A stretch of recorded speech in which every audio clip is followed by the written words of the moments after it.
Hey everyone, welcome back to 1 Minute IT Shot.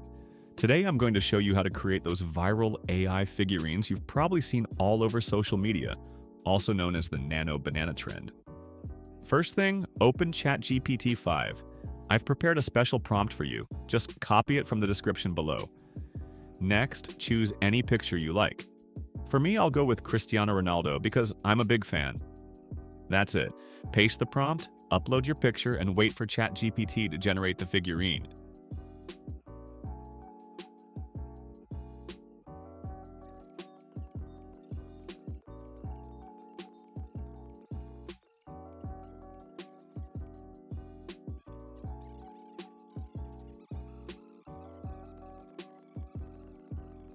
So that's it. Super easy. If this helped you, smash that like button, subscribe for more AI tutorials, and comment who you want to see turned into a figurine next. Thanks for watching.